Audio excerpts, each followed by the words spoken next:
Et nous revenons sur le sommet qui se tient à Addis Abeba de l'Union africaine. Donc nous sommes en direct, toujours avec notre correspondant sur place. Bonjour, Daouda Sow. Oui, bonjour Myriam. Oui, vous m'entendez, ça va, tout va bien?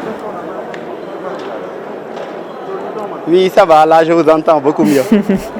D'accord, très bien. Donc le 35e sommet ordinaire de l'Union africaine s'est ouvert ce matin à Addis Abeba et le moins que l'on puisse dire, c'est qu'il s'annonce particulièrement dense. N'est-ce pas? Oui, particulièrement dense. Déjà la thématique retenue liée à la sécurité alimentaire et nutritionnelle. Également, le sommet se tient dans un contexte aussi assez particulier, qui est un contexte marqué par la situation, que ce soit sécuritaire ou bien politique, sur le continent africain. Et cela a fait l'objet d'interventions de la plupart des chefs d'État et de gouvernement qui ont été à la tribune. Pour la plupart, ils sont revenus sur ces questions de comment l'Afrique aujourd'hui doit faire pour aller vers une autosuffisance alimentaire et ne plus dépendre de l'aide alimentaire et de l'aide internationale sur le plan alimentaire. Beaucoup de pistes de propositions sur divers plans dans le cadre de comment renforcer aujourd'hui l'agriculture en Afrique, comment mieux utiliser les ressources naturelles sur le continent africain et également comment mieux renforcer la solidarité africaine pour davantage développer cela. Il a également été question d'échanger sur la situation sécuritaire sur le continent et dans ce cadre-là également des pistes de solutions. Et sur ces pistes de solutions, ça fera l'objet, je pense, des questions suivantes. Oui, justement. Donc, justement, par rapport à la question sécuritaire, qu'avez-vous pu observer au niveau du dispositif mis en place? À Addis Abeba, ici au siège de l'Union africaine, le dispositif sécuritaire, rien à dire. Tout est OK, toutes les conditions ont été mises pour que ce sommet-là se passe dans les meilleures conditions, que ce soit sur le plan sanitaire, puisque, faut-il le rappeler, ce sommet se tient, c'est le premier sommet ou la première conférence physique depuis le début de la pandémie, puisque les deux autres conférences qui ont précédé s'étaient tenues en mode virtuel. Donc, c'est le premier sommet qui se tient en physique.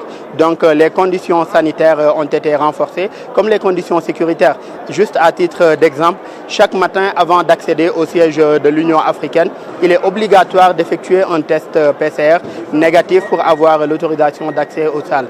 Même chose également au niveau sécuritaire, où le dispositif est mis et tout se passe également bien, que ce soit pour les délégations et également pour les journalistes.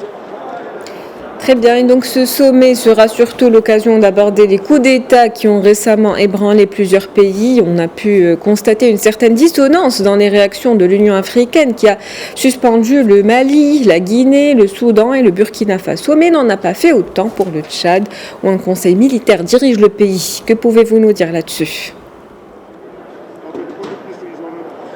Spécifiquement, la question du Tchad ou de la Guinée ou de ce qui se passe au Burkina n'a pas été abordée spécifiquement en se basant sur les pays, mais sur le plan global aujourd'hui, c'est-à-dire la prise de pouvoir en Afrique que l'on voit aujourd'hui de façon inconstitutionnelle.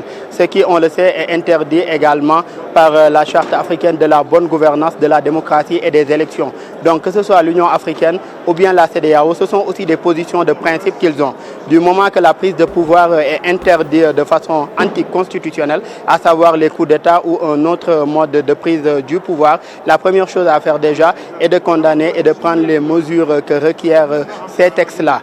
Mais au-delà également, il a été question de discuter de comment aujourd'hui prendre des mesures anticipatives qui vont permettre aujourd'hui d'éviter que de pareilles situations ne se reproduisent. Et pour les coups d'État aujourd'hui qu'on connaît déjà dans la sous-région, les propositions qui ont été dégagées et de voir également comment aujourd'hui réformer ces institutions-là, que c'est surtout l'Union africaine, certains de ces textes, puisque, faut-il le rappeler, la réforme a été entamée depuis le mandat du président Paul Kagame. Aujourd'hui, ils sont dans ces dispositions-là de finaliser ou bien d'aller vers ces réformes-là, les finaliser pour mieux adapter les réponses de l'Union africaine et de ses organes par rapport à ces situations-là qui se présentent à elle, surtout ces situations de coup d'État-là. promouvoir ou bien mettre en avant le dialogue, essayer de voir comment arriver à une transition dans des délais raisonnables et réalisables et essayer de voir aussi comment arriver à l'organisation d'élections dans les meilleurs délais. Mais pour tout cela, il faudrait adapter les réponses de l'Union africaine et ces réponses-là, cela passerait forcément par des réformes et ça a d'ailleurs été la proposition faite par le président de la commission, Moussa Faki Mahamat.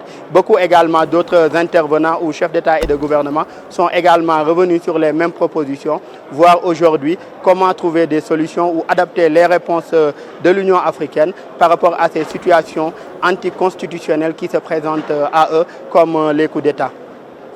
Et ce 35e sommet de l'Union africaine est aussi celui d'une passation entre Félix Tshisekedi et Macky Sall à la présidence tournante. Quels ont été les temps forts du discours du président Tshisekedi ? Déjà, l'échange dans une ambiance déjà très cordiale, échange de cadeaux entre les deux présidents, le président sortant, à savoir le président Tshisekedi, et le président entrant, à savoir le président sénégalais Macky Sall.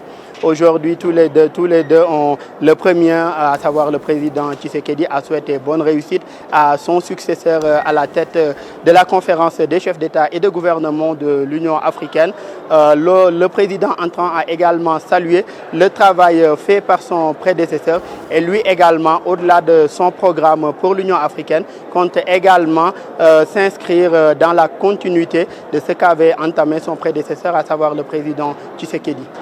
Et justement, comment le président Macky Sall, comment aborde-t-il sa présidence à l'UA ?